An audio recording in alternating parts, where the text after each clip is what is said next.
Abdurrahman bin Auf adalah salah satu sahabat Nabi yang dikenal dengan kecerdasan, keteguhan iman, dan kedermawanannya. Beliau merupakan seorang pengusaha yang sangat kaya raya di zamannya. Saking kayanya Abdurrahman ini, jumlah hartanya aja sampai nggak terhitung. Bahkan dalam riwayat disampaikan, kalau rombongan dagang Abdurrahman bin Auf sedang melewati suatu daerah, jalan di daerah tersebut bisa-bisa tertutup oleh rombongan dagangnya. Namun, yang membuat nama Abdurrahman bin Auf itu abadi bukanlah karena kekayaannya, melainkan karena beliau sering menginfakkan hartanya di jalan Allah.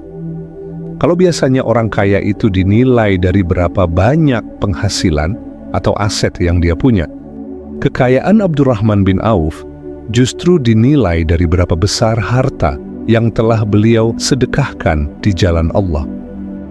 Di video kali ini, kita akan mengisahkan perjalanan luar biasa dari Abdurrahman bin Auf, mulai dari awal keislamannya hingga beliau wafat. 10 tahun setelah tahun gajah, lahirlah seorang anak laki-laki dari suku Quraisy. Anak ini tumbuh di tengah keluarga yang cukup terhormat. Ibunya bernama Ashifa binti Auf dan ayahnya bernama Auf bin Abdu Auf.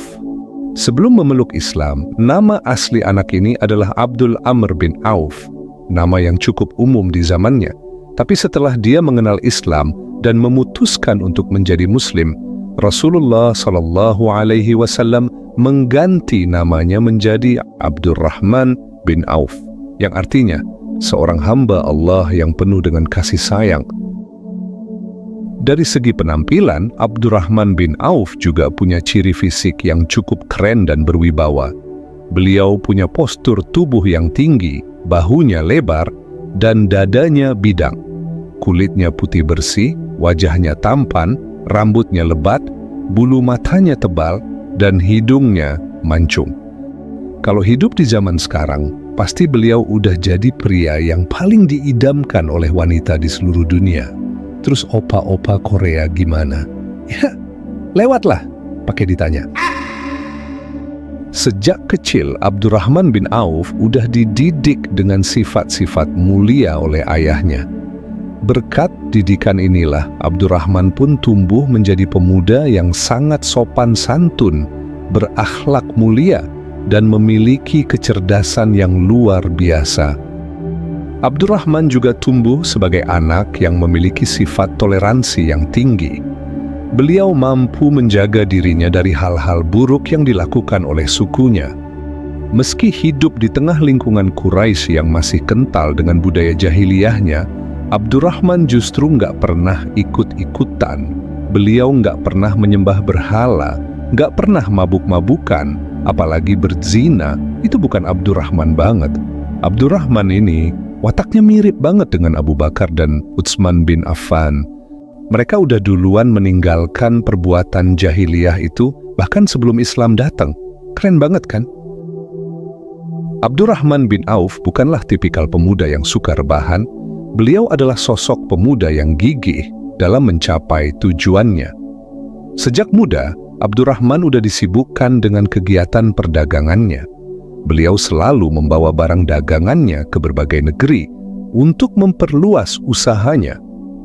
Berkat kerja kerasnya inilah, Abdurrahman pun menjadi salah satu pedagang terkaya yang ada di Mekkah. Namun meskipun beliau udah menjadi salah seorang saudagar kaya dan hidup dengan harta yang bergelimang, Abdurrahman tetaplah Abdurrahman.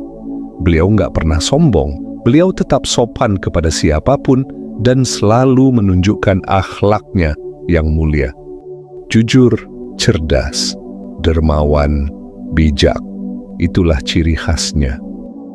Setelah Nabi Muhammad diangkat menjadi nabi, laki-laki dewasa pertama yang memeluk Islam adalah Abu Bakar As-Siddiq. Nah, setelah Abu Bakar menjadi seorang muslim, beliau pun mulai mendakwahkan ajaran Islam kepada orang-orang terdekatnya. Salah satu sahabat terdekat Abu Bakar yang paling dia percayai adalah Abdurrahman bin Auf. Mereka udah kenal lama, hubungan mereka juga akrab banget. Makanya Abu Bakar pun langsung mendatangi Abdurrahman lalu mengajaknya untuk memeluk Islam. Abdurrahman yang mendengar tawaran dari Abu Bakar nggak langsung nerima ajakan itu begitu aja. Beliau nanya dulu kepada Abu Bakar, beliau ingin tahu lebih dalam tentang agama yang disampaikan oleh Abu Bakar. Maka beberapa pertanyaan pun beliau lontarkan kepada Abu Bakar untuk meyakinkan dirinya sendiri. Setelah mendengar jawaban Abu Bakar, Abdurrahman pun langsung merasa yakin. Gak butuh waktu lama, beliau pun langsung mengajak Abu Bakar untuk pergi ke tempat Nabi Muhammad. Begitu sampai di hadapan Rasulullah, Abdurrahman bin Auf langsung mengucapkan 2 kalimat syahadat sebagai bentuk keimanannya kepada Allah dan Rasulullah. Dan mulai hari itu, Abdurrahman bin Auf pun resmi memeluk Islam. Setelah menjadi seorang Muslim, gangguan demi gangguan mulai menghampiri beliau.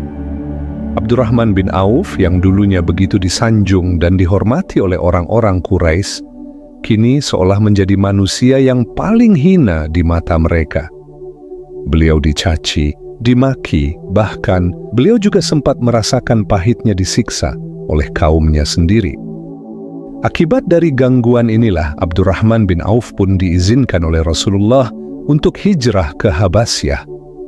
Setelah kembali dari Habasyah, Abdurrahman bin Auf dan beberapa sahabat lainnya diperintahkan oleh Rasulullah untuk hijrah ke Madinah. Nah, saat Abdurrahman bin Auf hijrah ke Madinah, seluruh harta kekayaan beliau yang ada di Mekah beliau tinggalkan. Dan semua harta yang beliau tinggalkan itu diambil, dirampas, dan direbut oleh orang-orang kafir Quraisy yang ada di Mekah. Akhirnya, Abdurrahman bin Auf pun pergi ke Madinah hanya membawa sehelai baju yang ada di tubuhnya. Bayangin sahabat seiman, sebelum mengenal Islam, beliau adalah salah satu saudagar kaya yang ada di Mekah. Namun setelah mengenal Islam dan memutuskan untuk memeluknya, harta yang beliau miliki hilang dalam seketika. Namun semua itu tidak membuat Abdurrahman bin Auf goyah.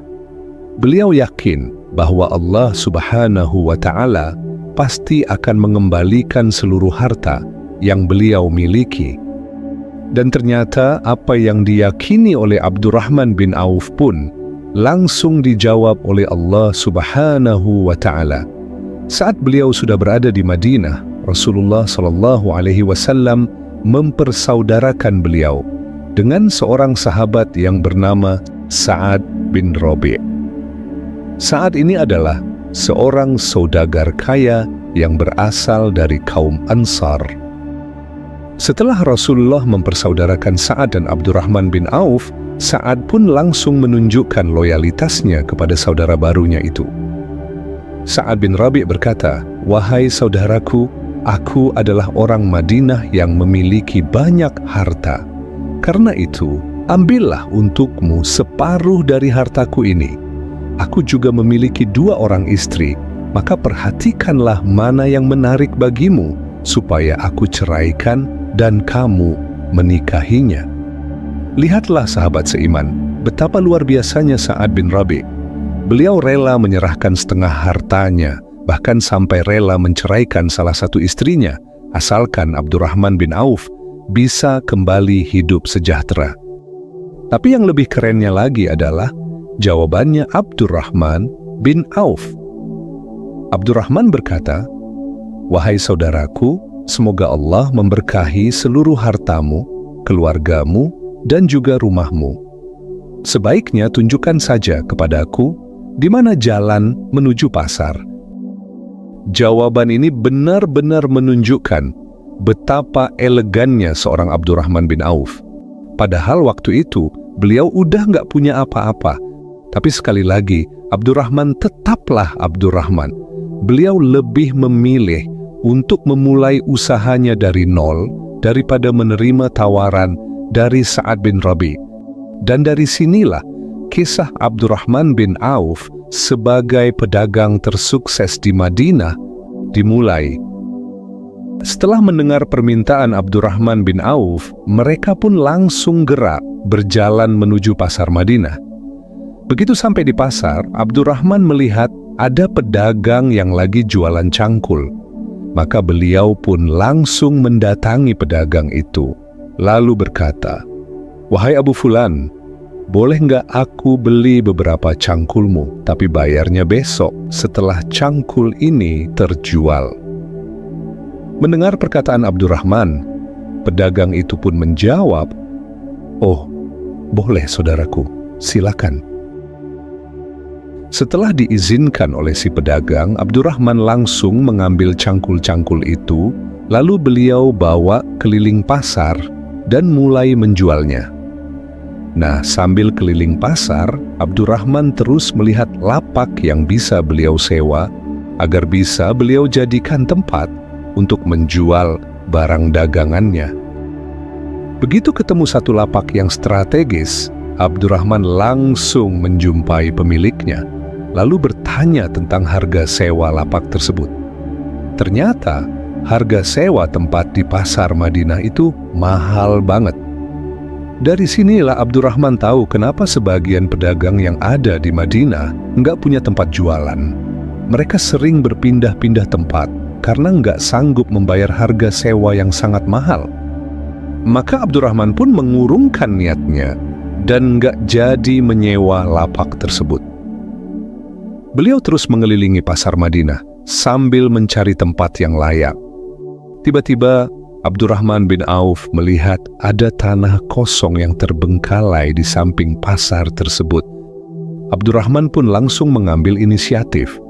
Beliau kembali mendatangi Sa'ad bin Rabi', saudara Ansarnya itu, lalu berkata, "Wahai saudaraku, di samping pasar itu kan ada tanah kosong yang kayaknya udah nggak kepakai. Gimana kalau tanah itu aku beli aja?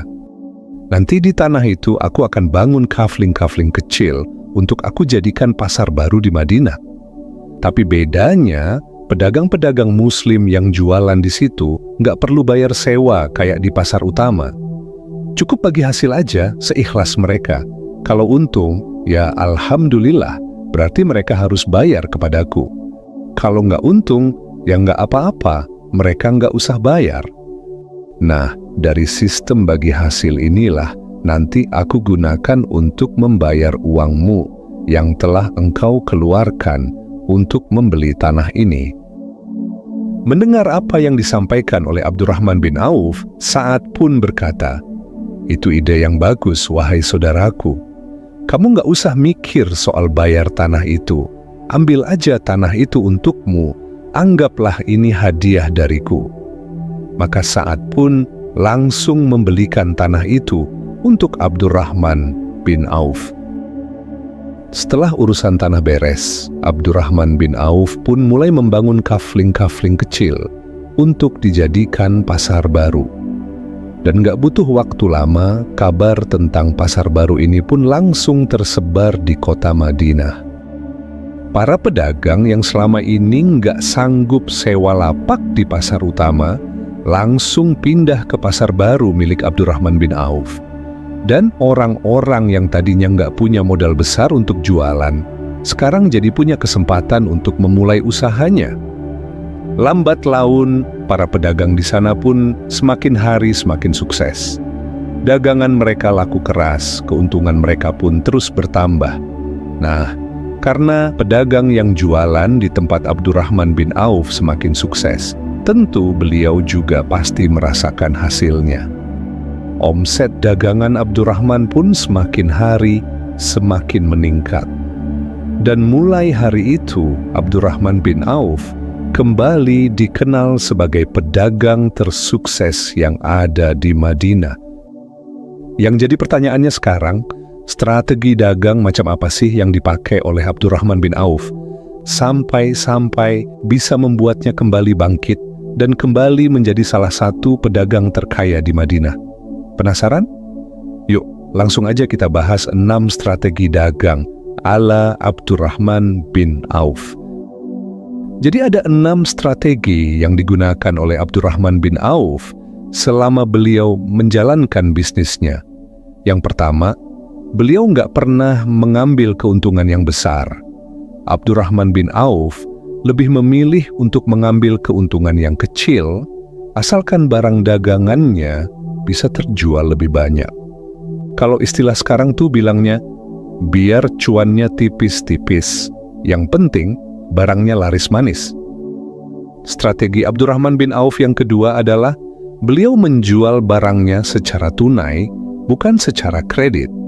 Bagi Abdurrahman, menjual barang secara kredit sama aja dengan mendekatkan dirinya kepada riba. Selain itu, dengan menjual barang secara tunai, perputaran uang pun menjadi lebih cepat. Strategi beliau yang ketiga adalah jujur dalam berbisnis. Ketika Abdurrahman bin Auf kembali membangun bisnisnya di Madinah, modal yang beliau andalkan bukanlah uang yang besar, melainkan sebuah kejujuran. Kejujuran inilah yang bisa membangun kepercayaan dari pemilik cangkul yang beliau jual. Strategi Abdurrahman bin Auf yang keempat adalah selalu berorientasi pada pasar. Abdurrahman bin Auf kalau mau ngambil keputusan di dalam bisnisnya, beliau nggak asal mutusin. Beliau selalu memikirkan apa yang lagi dibutuhin banyak orang, apa yang mereka pengen, apa yang bikin mereka nyaman. Dan prinsip itu selalu beliau pegang dalam menjalankan bisnisnya. Contoh yang paling jelas adalah waktu beliau melihat kondisi pasar di Madinah. Waktu itu, pasar Madinah tuh kondisinya kumuh banget, sempit, dan harga sewa tempatnya pun mahal banget. Kondisi seperti ini bisa membuat para pedagang merasa nggak nyaman, dan akhirnya pembeli pun jadi males datang. Nah, Abdurrahman ngelihat peluangnya di situ. Beliau ngerti kalau situasinya kayak gini terus, ini nggak akan menguntungkan siapa-siapa. Maka tanpa banyak basa-basi, Abdurrahman langsung mutusin buat membangun pasar baru yang lebih layak. Pasar yang lebih bersih, lebih luas, dan tentunya lebih adil untuk para pedagang. Dan benar aja, pasar baru yang beliau bangun pun langsung sukses besar. Para pedagang berbondong-bondong pindah ke tempat beliau, dan akhirnya pedagang merasa senang, pembeli pun merasa nyaman. Lalu strategi Abdurrahman bin Auf yang kelima adalah berbisnis untuk mencari keberkahan, bukan cuma mencari keuntungan. Bagi Abdurrahman, berbisnis itu bukan soal seberapa besar cuan yang bisa beliau dapat, tapi lebih ke apakah Allah ridha dengan usaha yang beliau bangun? Apakah usaha beliau bisa bermanfaat buat orang lain? Karena beliau yakin kalau niatnya udah benar, Allah pasti kasih jalan. Dan rezeki itu pasti bakal datang dengan sendirinya. Menurut Abdurrahman, keuntungan di dalam berbisnis hanyalah efek samping, bukan tujuan utama. Strategi Abdurrahman bin Auf yang keenam adalah selalu menjual barang yang berkualitas. Abdurrahman selalu memastikan kalau barang yang beliau jual itu harus benar-benar bagus dan layak dipakai. Makanya Abdurrahman selalu totalitas saat melayani pelanggannya. Kalau barangnya bagus, beliau pasti bilang barang itu bagus. Tapi kalau barangnya kurang bagus, beliau pasti menyampaikan kekurangan dari barang tersebut. Akhirnya, konsumen pun percaya banget sama Abdurrahman bin Auf. Mereka yakin kalau beli barang di tempat Abdurrahman pasti nggak bakal kecewa. Barangnya jelas, kualitasnya jelas, dan harganya pun jelas. Nah, kepercayaan konsumen inilah yang bikin bisnis Abdurrahman bin Auf terus berkembang. Selain hebat dalam berbisnis, Abdurrahman bin Auf juga dikenal sebagai orang kaya yang super dermawan. Saking dermawannya sampai-sampai ada yang bilang, seluruh penduduk Madinah itu seperti punya bagian dalam harta kekayaannya Abdurrahman bin Auf. Maksudnya gimana? Jadi begini, harta beliau itu benar-benar beliau pakai untuk membantu orang lain. Sepertiga hartanya dipinjamkan kepada orang-orang Madinah yang membutuhkan. Sepertiganya lagi beliau pakai untuk membayar utang-utang mereka yang udah nggak sanggup membayar utangnya. Dan yang terakhir, sepertiga sisanya, beliau sedekahkan begitu saja. tanpa nunggu diminta dan tanpa mengharap balasan. Pada suatu hari, Rasulullah SAW sedang berpidato, menyemangati para sahabat untuk berinfak di jalan Allah. Nah, saat itu juga Abdurrahman bin Auf langsung maju, lalu beliau menyumbangkan hartanya sebesar 2.000 dinar. Melihat ketulusan Abdurrahman, Rasulullah langsung mendoakan beliau. Semoga Allah melimpahkan berkahnya kepadamu terhadap harta yang kamu berikan. Dan semoga Allah memberkati juga harta yang kamu tinggalkan untuk keluargamu. Selain itu, Abdurrahman bin Auf juga pernah menyumbangkan hartanya sebesar 200 uqiyah emas saat persiapan perang Tabuk. 200 uqiyah emas, kalau dikonversikan ke rupiah sekarang, jumlahnya bisa mencapai 10 miliar lebih. Melihat sumbangan Abdurrahman yang sangat besar, Umar bin Khattab sampai berbisik kepada Rasulullah, "Wahai Rasulullah, sepertinya Abdurrahman telah berdosa kepada keluarganya. Nampaknya dia nggak menyisakan uang belanja sedikit pun untuk keluarganya." Mendengar itu, Rasulullah pun langsung nanya kepada Abdurrahman, "Wahai Abdurrahman, apakah kamu meninggalkan uang belanja untuk istrimu?" Dengan tenang, Abdurrahman menjawab, "Ya Rasulullah, justru yang saya tinggalkan lebih banyak daripada yang telah saya sumbangkan." Rasulullah kembali bertanya, "Berapa jumlah yang engkau tinggalkan untuk mereka?" Maka Abdurrahman pun menjawab, "Sebanyak rezeki, kebaikan, dan pahala yang sudah Allah janjikan." Dan yang membuat Abdurrahman bin Auf menjadi lebih rajin lagi dalam bersedekah setelah beliau mendengar sabda dari Rasulullah, "Wahai Abdurrahman, sesungguhnya engkau termasuk ke dalam golongan orang-orang kaya, dan engkau akan masuk surga dengan merangkak. Maka berilah pinjaman kepada Allah Subhanahu wa Ta'ala, niscaya Ia akan melepaskan kedua kakimu itu." Mendengar sabda Rasulullah itu, Abdurrahman pun berkata, "Wahai Rasulullah, berikan aku solusi agar aku tidak masuk surga dengan merangkak." Rasulullah SAW menjawab, "Perbanyaklah bersedekah, niscaya kakimu menjadi ringan untuk masuk surga." Setelah mendengar sabda Rasulullah, Abdurrahman bukan hanya lebih giat lagi dalam bersedekah, beliau bahkan bercita-cita ingin menjadi miskin. Beliau pengen miskin, bukan karena beliau udah capek jadi orang kaya, tapi karena beliau takut kalau kekayaan yang berlimpah itu justru jadi penghalang beliau untuk masuk surga. Maka mulai hari itu, setiap kali beliau melihat hartanya yang enggak habis-habis, Abdurrahman selalu menangis. Maka beliau pun terus berdoa kepada Allah agar Allah memiskinkannya. Tapi yang terjadi justru sebaliknya.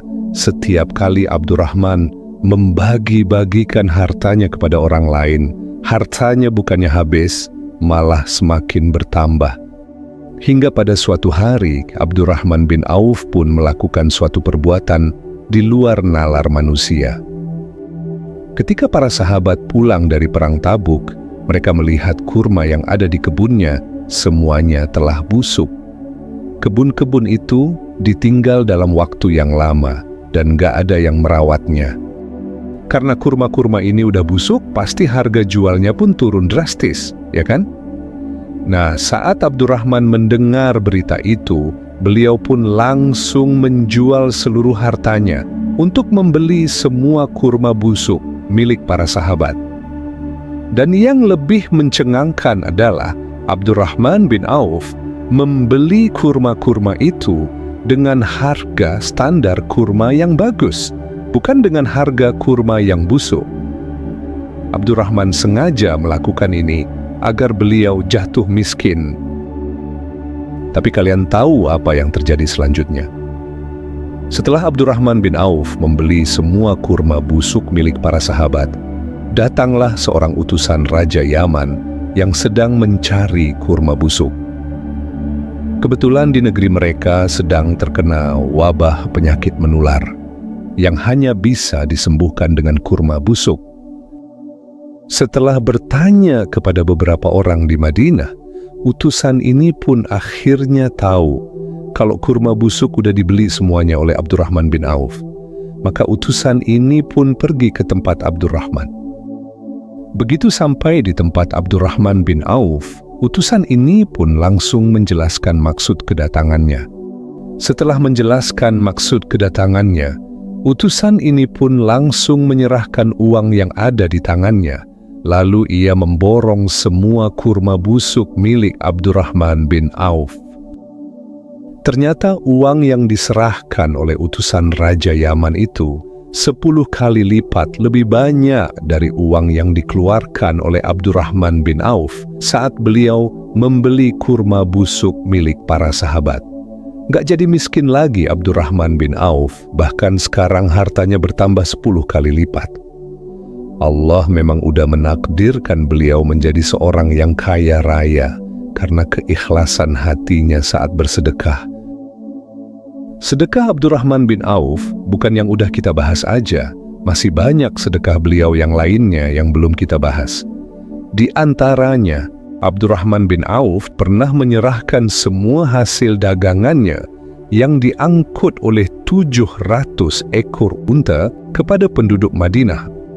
Dan yang lainnya adalah saat beliau membeli tanah dengan harga 40.000 dinar, lalu beliau berikan kepada para istri Rasulullah setelah Rasulullah wafat. Nggak hanya itu, beliau juga menjaga para istri Rasulullah agar bisa hidup dengan sejahtera. Abdurrahman bin Auf juga menjaga keselamatan keluarga besar Rasulullah dan memenuhi segala kebutuhan mereka. Sekarang kita masuk ke dalam kisah wafatnya Abdurrahman bin Auf. Abdurrahman bin Auf wafat pada tahun 32 Hijriah. Sebelum wafat, Abdurrahman bin Auf mewasiatkan 500.000 dinar untuk digunakan dalam perjuangan di jalan Allah. Beliau juga mewasiatkan setiap sahabat yang ikut perang Badar dan masih hidup, masing-masing mendapatkan 400 dinar. 500.000 dinar kalau dirupiahkan jumlahnya bisa mencapai 3 triliun lebih. Belum lagi ditambah dengan 400 dinar untuk masing-masing sahabat yang ikut perang Badar. Nggak bisa berkata-kata lagi sahabat seiman, merinding saya. Yuk, kita lanjut. Di detik-detik wafatnya, Abdurrahman bin Auf sempat bersedih. Dalam kesedihannya beliau berkata, "Sungguh aku takut jika aku tidak bisa bertemu dengan sahabat-sahabatku karena banyaknya harta yang aku miliki." Tapi nggak lama setelah itu beliau langsung tersenyum. Kedua telinganya seolah mendengar sesuatu yang sangat indah. Mungkin saat itu beliau sedang mendengarkan kebenaran dari sabda Rasulullah, di mana Rasulullah pernah berkata, Abdurrahman bin Auf di surga. Ya, beliau adalah salah satu dari 10 sahabat yang dijamin masuk surga. Wallahu a'lam bissawab. Wassalamualaikum warahmatullahi wabarakatuh.